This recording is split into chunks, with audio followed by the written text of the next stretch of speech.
Olá, então vamos lá, entendendo um pouco da agropecuária e o agronegócio do Brasil. Vou falar devagar, senão até eu mesmo me embolo com esse negócio de agropecuária, né? A junção aí das duas palavrinhas a gente já entende sobre o assunto, ok? Agricultura e pecuária no Brasil. Bom, primeiro nós vamos falar das vantagens do Brasil nessa questão, né? Porque desde as suas primeiras atividades econômicas, nós temos aí a agricultura como um dos principais fatores do Brasil. Depois, extrativismo mineral e depois nós tivemos aí a pecuária, principalmente na região sul do Brasil, ok?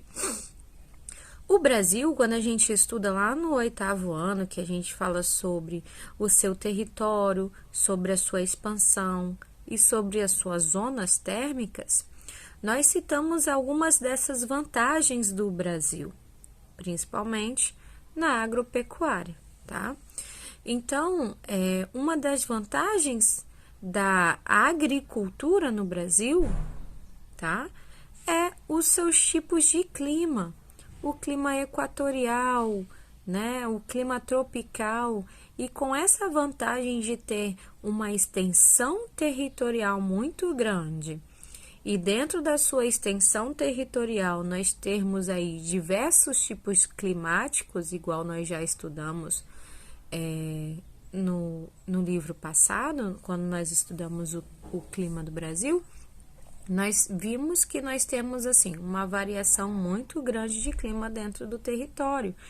E isso vai nos trazer vantagens, né? Nós temos aí, por exemplo, a produção de milho dentro do Brasil. Chegamos a ter 2 safras por ano de milho devido ao tipo de climático do Brasil, ok? Nós temos essa vantagem de ter uma grande extensão territorial, e por ter essa grande extensão territorial, nós vamos ter uma variação climática que vai nos trazer benefícios aí na agricultura. Fora isso, nós temos uma grande população também, tá? Além de termos a mão de obra, nós vamos ter aí a produção para suprir essa população. Então, nós temos 4 fatores positivos na agropecuária: o território, a população, o clima e, por fim, o solo, né? O solo é um fator essencial na agricultura, e no Brasil nós encontramos solos férteis de boa qualidade, beleza? Então, podemos fechar aí com 4 fatores positivos para a agricultura: o território, a expansão, né? O tamanho do nosso território, a grandeza territorial, a população, o clima e os tipos de solo, beleza? Vamos passar agora para os meios de produção.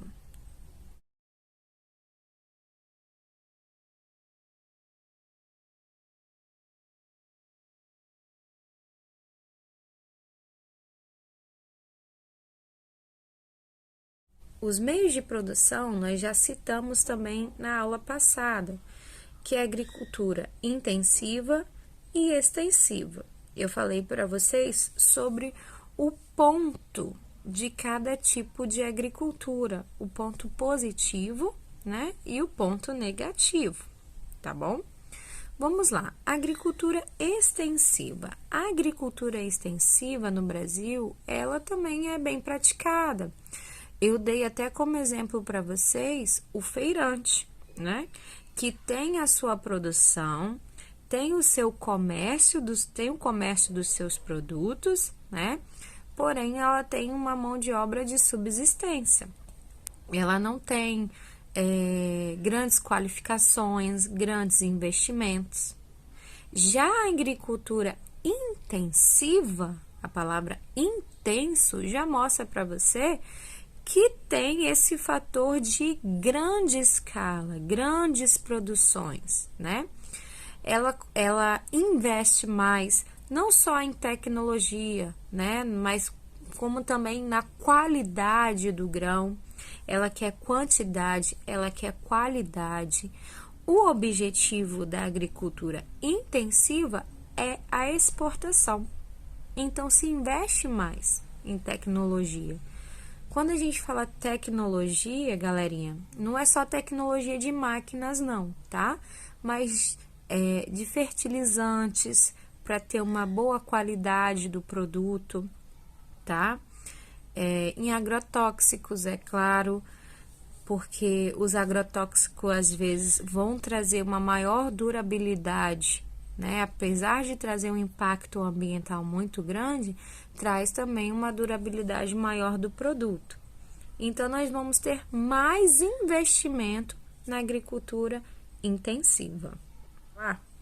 Sobre o plantation. Eu também citei o plantation para vocês na aula passada, né? Como uma característica de monocultura, ou seja, a produção de um único produto, beleza? A monocultura, galera, ela precisa de lugares extensos, né? Que é grande produção de um único produto, grande quantidade. Então, nós realizamos esse plantation em latifúndios. Nós já estudamos latifúndios e minifúndios, tá? Só que o plantation é uma característica de países pobres, tá? Porque lá no início, na nossa colonização, que nós falávamos monocultura, não existia a palavrinha plantation ainda. Plantation é uma palavra nova, mas a monocultura já era realizada através da cana-de-açúcar. Porque quais são os objetivos do plantation? Na nossa colonização, o plantation era realizado por mão de obra escrava. Era um dos principais fatores, porque trazia mais benefícios e mais lucro, né? É uma monocultura. Então, o principal produto era cana-de-açúcar. Grandes latifúndios. Falando em divisão de terras em latifúndios, esse problema do Brasil, ele vem desde a colonização. Por quê? Nós tivemos aí a divisão de terras em capitanias, não é verdade? Quando a gente estuda história e a divisão de terras do Brasil, nós falamos nas capitanias, na divisão de capitanias. E que foi as capitanias? Foi a divisão de terras em grandes áreas, em grandes latifúndios, para as pessoas que tinham bens. Somente aqueles que tinham condições financeiras de manter a terra, né, com uma produção agrícola. Então, desde lá do descobrimento, desde quando os portugueses começaram a investir na nossa terra, viram que nós tínhamos e temos terra boa nessa produção, nós começamos a realizar o plantation, ok? Só que a intenção principal do plantation é a exportação. Então, países ricos, ele tem primeiro o objetivo de produzir para sua população. E os países pobres, os subdesenvolvidos, têm como principal objetivo plantation a exportação.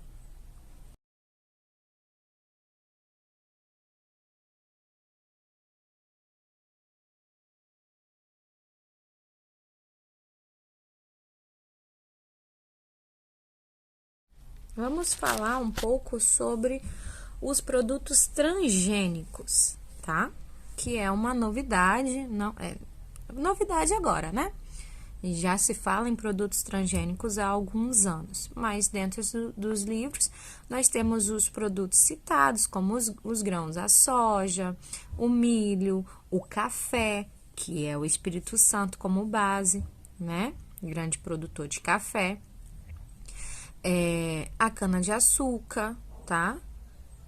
Então, os produtos transgênicos, eles chegam aí com novidades, porque são produtos que utilizam de mais tecnologia e até mesmo de mais agrotóxico, igual eu citei para vocês, né? Bom, esses produtos transgênicos, eles têm aí uma durabilidade maior, tá? Então, ele traz... Será que faz... A grande pergunta quando a gente fala em produtos transgênicos, e sempre foi uma interrogação, produto transgênico transgênicos fazem mal à saúde por utilizar essas químicas, esses agrotóxicos, para que ele possa ter uma cor mais bonita, para que ele possa ter uma durabilidade maior, para que ele não possa receber tanto impacto de insetos, por exemplo, né? Então, será que faz mal à saúde? Bom, algumas vezes eu já li, né? Já pesquisei, já procurei saber, e todos eles falam que não, que os produtos transgênicos não fazem mal à saúde, mesmo recebendo esse tratamento com grande quantidade de agrotóxicos, tá? Mas vamos relembrar que os agrotóxicos, eles vão trazer grande impacto ambiental. Então, ele não traz a saúde, mas traz o impacto ambiental. O Brasil, ele é considerado como um dos países que mais utilizam produtos agrotóxicos. Porém, nós temos que levar em consideração que o Brasil, ele é um dos principais produtores agrícolas do mundo, tá? Nós temos a laranja, por exemplo, hoje, como um dos principais produtos de exportação do Brasil, tá? De agroindústria, por exemplo, né? Nós temos uma produção muito grande de laranja e vendemos essa laranja ainda processada. E muitos sucos importados que vocês compram hoje em dia, a laranja vem do Brasil, né? Pagamos um produto importado com fruto nacional. Beleza. Então, voltando aí para o impacto ambiental, o Brasil, ele, se você for fazer em questão de proporção, ele utiliza muito agrotóxico, sim, mas até porque nós temos uma grande extensão agrícola dentro do território brasileiro, tá? Mas se você for pegar em proporção, o Brasil, ele utiliza aí cerca de 2 litros de agrotóxico por habitante, por ano, tá? Por ano. Então, quando a gente faz uma comparação com a Holanda, por exemplo, a Holanda, ela utiliza 13 litros de agrotóxicos por habitante. Então, assim, proporcionalmente, nós não utilizamos tanto agrotóxico como é dito, que o Brasil utiliza o maior número de agrotóxico do mundo na agricultura, tá? Mas nós devemos pegar proporcionalmente falando, igual quando eles falam que o estado do Espírito Santo é mais violento do que o Rio de Janeiro, gente, do que São Paulo. Vamos pegar proporcionalmente a população e a extensão territorial, né? Não é simplesmente os casos que acontecem diariamente. Tá, não fugindo do assunto, vamos agora para a pecuária. O Brasil aí, ele é considerado o maior rebanho comercial, tá, gente? Não é só rebanho, não. Se for só maior rebanho, não é o Brasil. O maior rebanho comercial, ou seja, o rebanho de corte, né? Nós temos o maior rebanho comercial do mundo, tá? Principalmente na região sul do Brasil. Vamos falar dos pontos positivos e negativos. Pontos positivos é o crescimento econômico, é a venda, ok? É o lucro que nós temos com a pecuária. Porém, a pecuária no Brasil é um dos maiores fatores de desmatamento dentro do Brasil. Nós precisamos de espaço para o nosso rebanho. Então, hoje, um dos pontos mais negativos da pecuária no Brasil é o desmatamento. Não sei se vocês já ouviram falar, em aulas passadas, creio que não, Matopiba. M-A-T-O-P-I-P-I-B-A. Isso é uma nomenclatura que a gente dá, tá? Uma junção aí de Maranhão, Tocantins, Piauí e Bahia, que hoje são os locais que estão mais tendo crescimento de desmatamento devido à pecuária. Matopiba, grava aí.